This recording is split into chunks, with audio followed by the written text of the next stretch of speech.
আজকের জুমার আলোচ্য বিষয় হলো জামাতে নামাজ পড়ার গুরুত্ব বা ফজিলত। 2, জামাতে নামাজ না পড়ার পরিণতি কি? জামাতবদ্ধ নামাজ না পড়ার পরিণতি কি? 2টি বিষয়। বান্দার সাথে আল্লাহর সাথে কথা বলার শ্রেষ্ঠ মাধ্যম হলো সালাত। কি? সালাত, যেটা বান্দা এবং রবের সাথে ডাইরেক্ট কথা বলা যায়। পৃথিবীতে আর কোনো ইবাদত নেই যে তার বান্দা তার রবের সাথে কথা বলা যায়। দান করে কথা বলা যায় না, জাকাত দিয়ে কথা বলা যায় না, হজ করে আল্লাহর সাথে কথা বলা যায় না, মসজিদ মাদ্রাসা তৈরি করে আল্লাহর সাথে কথা বলা যায় না। অর্থাৎ আল্লাহর সাথে যদি বান্দা কথা বলতে চায়, একটি মাধ্যম পৃথিবীতে আসে, সেটি হলো সালাত। অর্থাৎ আমি আমার রবের সাথে যদি সম্পর্ক বৃদ্ধি করতে চাই, শ্রেষ্ঠ মাধ্যম হলো সালাত আদায় করা, নামাজ আদায় করা। রাসূল কারীম সাল্লাল্লাহু আলাইহি ওয়াসাল্লাম বলছেন, মুমিনের প্রতিটি মানুষ যখন ঘর থেকে বের হয় তখন তার মন থেকে বাসায়। কোথায়? বাসায়। ফাইদা উদিয়াতিস সালাতু ফান্তাশিরু ফিল আরদি ওয়াবতাগু মিন ফাদলিল্লাহ। পুরুষের দায়িত্ব হলো ভোর হয়ে যাওয়ার সাথে সাথে কর্মক্ষেত্রে ছড়িয়ে পড়া। ওয়াবতাগু মিন ফাদলিল্লাহ, রিজিকের জন্য আমার জমিনকে প্রশস্ত করে দেওয়া হয়েছে, জমিনে ছড়িয়ে পড়ো। নির্দেশনা কার? আল্লাহ। এর দায়িত্ব নারীদের না পুরুষদের? পুরুষদের। যে ভোর হয়েছে, ফজরের সালাত আদায় করেছো, এই জমিনটাকে আমি আল্লাহ উর্বর করে দিয়েছি, এই জমিনে তোমরা সকলে ছড়িয়ে পড়ো। কিসের জন্য? ফাদল, রিজিকের জন্য। তুমি দৌড়াও, তুমি চেষ্টা করো, বাকি দায়িত্ব কার হাতে? আমার হাতে। অতএব ঘরে বসে থেকে রিজিক আসার কোনো সুযোগ নেই, রিজিকের মালিক আল্লাহ। তাই বলে আপনি সারাদিন বাসায় থাকবেন আর জোহরের সালাত আদায় করে বাসায় যে বলবেন আল্লাহ কই?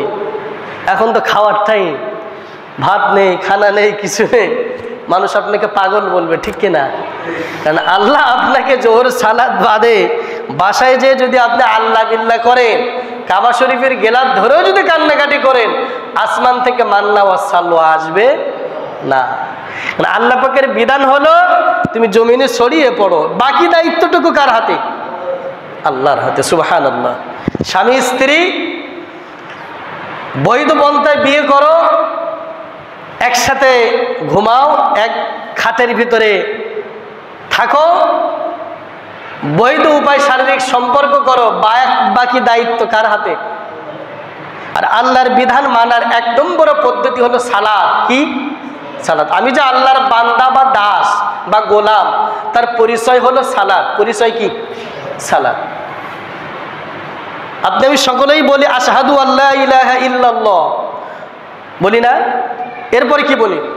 ওয়াহদাহু লা শারীকা লাহু ওয়া আশহাদু আন্না মুহাম্মাদান আবদুহু ওয়া রাসূলুহু। শব্দটা খেয়াল করেন, মুহাম্মাদান আবদুহু ওয়া রাসূলুহু। আবদুহু ওয়া রাসূলুহু, আগে আব্দুল তারপর রসুল, আগে বান্দা তারপর রসুল, আগে দাস তারপর রসুল, আগে গোলাম তারপর রসুল, না আগে রসুল তারপরে গোলাম? আল্লাহ কি বলেছেন? আগে আবদুহু ওয়া রাসূলুহু। কি কঠিন কথা, শুধু পড়ি আমরা কিন্তু বুঝি না এখানে কি আছে। ওয়া আশহাদু আন্না মুহাম্মাদান আবদুহু ওয়া রাসূলুহু, আমি আরো সাক্ষ্য দিচ্ছি যে মুহাম্মদ সাল্লাল্লাহু আলাইহি ওয়াসাল্লাম কার দাস, কার গোলাম? আল্লাহ। আমি সাক্ষ্য দিচ্ছি মুহাম্মদ আল্লাহর দাস, আল্লাহর বান্দা, আল্লাহর গোলাম এবং রসুল। এবং রসুল, এখানে একটি কথা আছে, তুমি যদি রসুল হতে চাও তাহলে তোমাকে আগে কি হতে হবে? দাস হতে হবে। কি হতে হবে? দাস। তুমি আগে দাস হবে, গোলাম হবে, বান্দা হবে, তারপরে তুমি কি পাবে? রিসালাত পাবে। কি পাবে? এজন্য 40 বছর। কয় বছর? নবুয়ত পেয়েছিল কয় বছরে? 40 বছর। তুমি যদি দাস আগে হতে পারো, তুমি যদি আল্লাহর বান্দা হতে পারো, তারপর তোমার ডিগ্রি, তুমি বিসিএস ক্যাডার হয়েছো, তুমি পৃথিবীর সর্ব উচ্চ বিদ্যাপীঠ থেকে শিক্ষা অর্জন করেছো, কিন্তু তুমি আল্লাহর দাস এখনো হতে পারো নি। অতএব ওই শিক্ষার 1 পয়সা মূল্য আমার রবের কাছে নেই। তুমি টাকলুর নিচে প্যান্ট পরো, তুমি এখনো পর্যন্ত আল্লাহর বিধান মানো না, তুমি পিএইচডি ডিগ্রি করতে পারো, তবে রবের কাছে এখনো পর্যন্ত কি হতে পারো নি? বলেন বলেন, দাস, বান্দা, গোলাম। অতএব আমি দাস বা গোলাম হলো আমি আমার ইচ্ছাটাকে আল্লাহর কাছে সমর্পণ করে দেওয়া। কি করে দেওয়া? এটাকে বলা হয় দাস।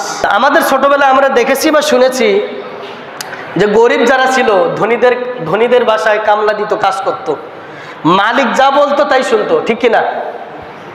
ঠিক না? যদি মালিকের কথা ওই ব্যক্তি না শোনে, ওই মালিকের বাড়ি সে আর কাজ করতে পারবে না। তার মানে আপনি কিছুর বিনিময় আপনি একজন ব্যক্তির কাছে আত্মসমর্পণ করলেন যে তোমার এই দায়িত্ব দিলাম, এর বিনিময়ে তুমি কিছু পাবা।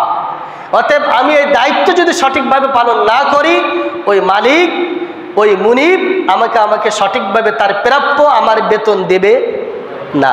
আমরা অনেকেই আছি নামাজ পড়ি কিন্তু বাসায় পড়ি, অনেকে আমরা নামাজ পড়ি কিন্তু কর্মক্ষেত্রে পড়ি, অনেকে আমরা সালাত আদায় করি কিন্তু দেরিতে আদায় করি, হয়তো মসজিদে আদায় করি কিন্তু সময় মতো জামাতের সাথে নামাজ আদায় করি না। এই ব্যাপারে রাসূল করিম সাল্লাল্লাহু আলাইহি ওয়াসাল্লাম বলছেন, যদি কোনো ব্যক্তি 5 বার মসজিদে আসে, তোমরা যদি দেখো, তাহলে তার ইমানের ব্যাপারে তোমরা সাক্ষী দাও। কি দাও? সুবহানাল্লাহ। একজন ব্যক্তি মসজিদে 5 বার যাতায়াত করে, রাসূল বললেন তার ইমানের ব্যাপারে তোমরা কি দাও? সাক্ষী দাও যে সে একজন ইমানদার ব্যক্তি।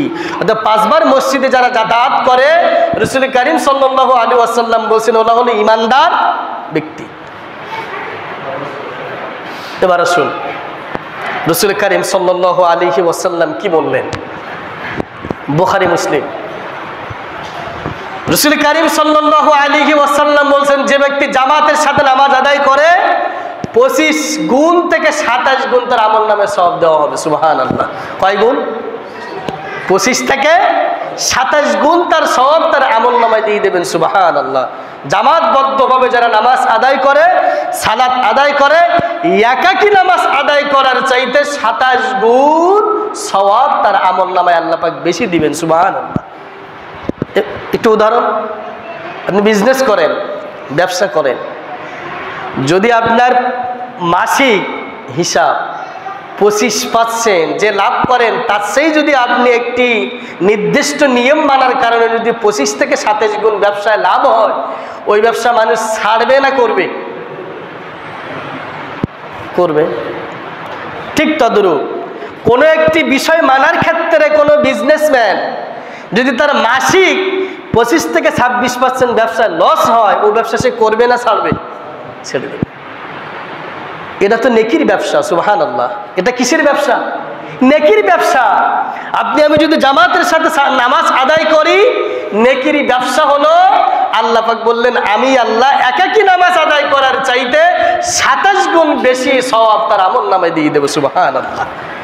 এরপরও বলছেন আমি আল্লাহ এর চাইতে বেশি অনেক অনেক গুণ সওয়াব তার আমলনামায় দিতে পারি, কারণ আমল দেওয়ার একচ্ছত্র মালিক আমি আল্লাহ। সুবহানাল্লাহ। বহুগুণে আমি আল্লাহ আরো বৃদ্ধি করে দিতে পারি।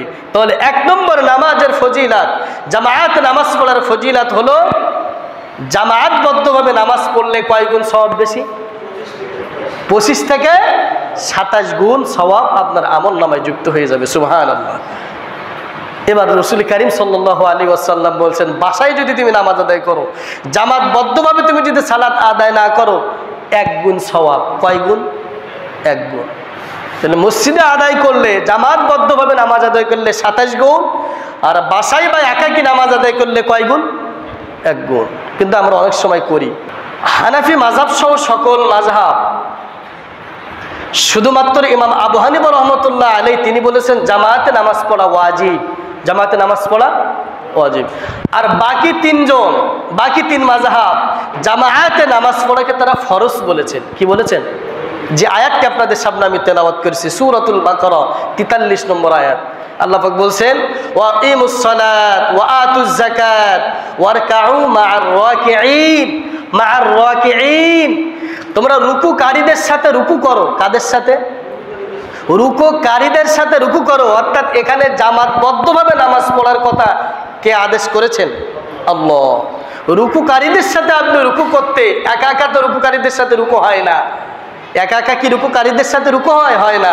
অর্থাৎ জামাতবদ্ধভাবে যখন আপনি আদায় করবেন, একের অধিক যত মুসল্লি বেশি হয় সওয়াব তত বেশি হয়। মুসল্লি যত বেশি ওই জামাতের সওয়াব তত বেশি। অর্থাৎ একের অধিক 2 জন থেকে জামাত আদায় করা যায়। কয়জন থেকে? 2 জন থেকে জামাতবদ্ধভাবে নামাজ